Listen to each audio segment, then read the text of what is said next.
करो, बंद करो, बंद करो, ठेका प्रथा बंद करो, बंद करो, बंद करो, समान काम देना होगा, देना होगा।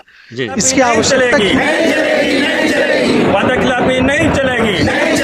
प्रदर्शन करेंगे सर आगे सर? और फिर से 16,000 अब तक एप्लीकेशन दे दिए सर, अब तक कुछ नहीं हुआ है। 2016 में अभी हम लोग को बड़े पैमाने पर 315 जने को जो है बेवजह बिना नोटिस बिना कुछ कारण के 5 हमें शायद जो पर्स मूल निकाला गया। बिंदु है, उसमें से कौन से प्रमुख मानते हैं आप? जो कर दे तो कम से कम आश्वस्त रहेंगे।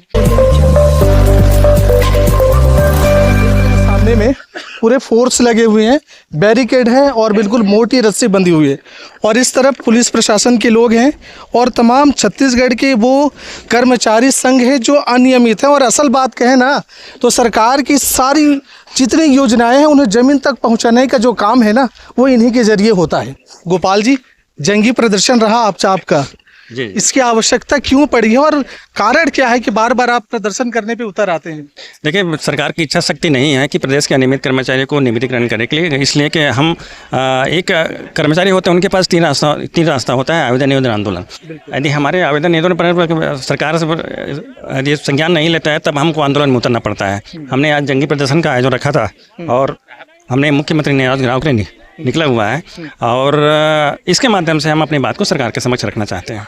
सर, ये कई दफा हो गया है ना आपका कि इस तरीके से होना, बातें कहाँ अटक रही है? इच्छा शक्ति की एक बात कह दी आपने, सुना भी होगा कि घोषणा पत्र में ना भाजपा की गारंटी यानी मोदी की गारंटी, और मोदी की गारंटी माने गारंटी की गारंटी है। फिर भी सर ये सब बोलने की बात है, यदि सरकार चाहती है तो कर सकता है, लेकिन वो हमको टालने की कोशिश कर रहा है। अनेक प्रकार की इनकी बहानेबाजी है और हम चाहते हैं सरकार हमारी बातों को गंभीरता से ले और प्रदेश के अनियमित कर्मचारियों को समस्याओं को दूर करे। आपके 5 शायद मूल बिंदु है, उसमें से कौन से प्रमुख मानते हैं आप? जो कर दे तो कम से कम आश्वस्त रहेंगे। नहीं, हम चाहते, देखिए, इसमें 5 सूत्री मांग में हमारा स्थायीकरण हम चाहते हैं। हाँ। किसी भी कर्मचारी को निकाले ना। अभी क्या हो रहा है कि कई जगह कई विभागों में छटनियाँ कर दी, जैसे मनरेगा में है या फिर विद्या मितान है या फिर इस तरह से क्या है स्वच्छ भारत मिशन है, रूरल मिशन बंद हो गया, उसमें निकाला जा रहा है। अनेक विभागों में ये कर्मचारी को निकाला जा रहा है। जो अतिथि में खाता है उन लोग 1500 अतिथि में खाता है, उनको निकाल दिया गया। हमारे बस्तर क्षेत्र के अतिथि शिक्षक हैं करीब 1000, उनको निकाला गया है। मुंगेली में या फिर इस तरह से मोहल्ला मानपुर में अतिथि शिक्षक है, उनको निकाला गया है। तो ये लगातार छटनियाँ हो रही है जिससे काफ़ी हम आहत हैं।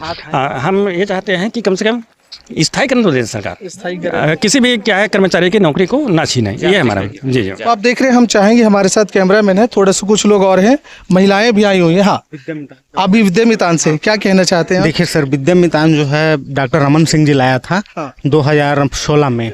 अभी हम लोग को बड़े पैमाने पर 315 जने को जो है बेवजह बिना नोटिस बिना कुछ कारण के हमें जो है पर्स से निकाला गया है, जबकि हम सब माने पीजी डिग्री, बीएड डिग्री, सारे डिग्री से माने परिपूर्ण है सर। तो हम चाहते हैं कि तत्काल उसको बहाली किया जाए और नए सत्र में तत्काल हमें उस हाई स्कूल में पोस्टिंग दिया जाए जहां हम लोग काम किए हैं और खाली है पद, अभी भी रिक्त है। अभी भी रिक्त है। इसके लिए सरकार विशेष संज्ञान ले और हमें अपना पोस्टिंग दे सर, पोस्टिंग दे। कुछ और लोग हैं, ये देख रहे हैं, ये लिखा है छत्तीसगढ़ नवीन व्यवसायिक प्रशिक्षक कल्याण संघ है। मैडम, क्या कारण है जंगी प्रदर्शन में उतरे हैं आप? देखिए, हम जो है 2015 से हमारा जो है व्यवसायिक शिक्षा चल रहा है और हमारी सैलरी सेम है, बढ़ी नहीं है। और अभी एक बार इलेक्शन के बाद ही 1,000 ऐसे बढ़ रहा है, लेकिन हमारे बाद जो टीचर्स आए हैं या फिर अभी अनुकंपा में नियुक्ति भी हुआ है प्यून लोग का, उनकी सैलरी हमसे ज़्यादा हो गई। हम 10 साल से काम कर रहे हैं, हम पे इतना बच्चों के भविष्य।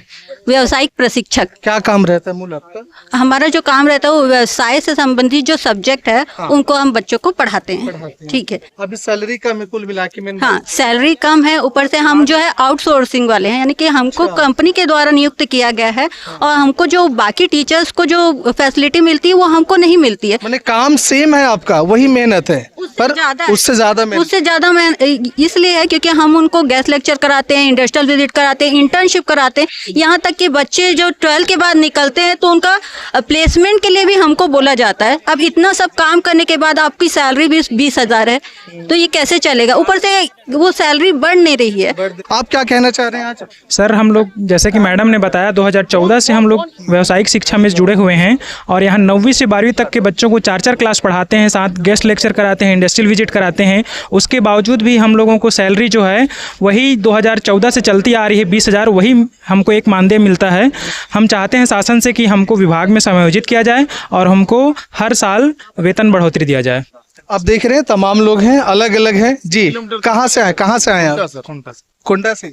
जी सर, क्या सद्दाम खान है सर, पोटा केबिन कोंटा में हम लोग रसोइया के पद में नियुक्त है। 2008 से हम लोग कार्यरत है सर। हम लोग को सर 12,000 तनख्वाह मिलता है सर। 24 घंटा काम है सर। 8 घंटा आग में रहते हैं सर। आग में बच्चे को कहना चाह रहे हैं सरकार? सर हमको सर जो रेगुलर को जो वेतन मिलता है सर उनके बराबर हमको भी वेतन दे। अच्छा, उतनी दूर से आप आए हैं यहाँ रायपुर में अपनी आज जंगी प्रदर्शन हो गया कि होना है? हो गया सर, अभी तो ज्ञापन सौंप दिए। कोई मंत्रालय से आए थे, सरकार के कोई आदमी आए। तो लगता है होगा काम आपका, माना जाएगा? अगर नहीं होगा तो सर हम लोग जंगी प्रदर्शन करेंगे सर आगे सर। और फिर से 16,000 अब तक एप्लीकेशन दे दिए सर, अब तक कुछ नहीं हुआ है। क्या कारण लगता है? सर कारण यही है कि हम लोग को मांग अगर नहीं होती तो आने वाला दिन उन्हें जंग प्रदर्शन का फिर हम लोग तैयारी कर। सरकार बातें क्यों नहीं मान रही है? हाँ, अरे सरकार की मतलब 100 दिन की गारंटी ली थी, 100 दिन नहीं हुए तो क्या? चुनाव के समय आ जाते हैं सर, 10 दिन में आपका काम कर देंगे बोल के चुनाव होता, फिर 5 साल तक हमारा जो भी कुछ नहीं करते हैं सर। नहीं करते। अब भरोसा है आप लोगों को कि खत्म हो गया भरोसा?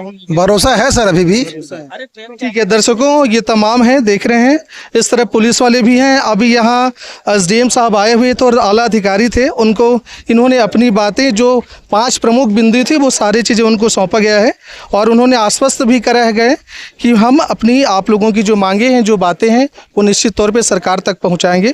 पर एक देखने बड़ी बात तो ये है, चौपल इंजन की सरकार चल रही है छत्तीसगढ़ में और गारंटी की सरकार है। ये तो क्या है, गारंटी की सरकार है, लेकिन इन लोगों की जो मांगे हैं बहुत कम तनख्वाह है और परमानेंट नहीं है, तमाम चीज़ें हैं इन चीज़ों की। और कई दफ़ा इन्होंने सरकार से अपनी बातें रखी। अब देखना होगा कि सरकार संवेदनशील तो कहते हैं, कितनी संवेदना से इन लोगों की मांगों पर विचार करते हैं। क्या कुछ होगा हम आपके सामने ज़रूर पेश करेंगे। देखते रहिए महानदी न्यूज़। जय हिंद, जय छत्तीसगढ़।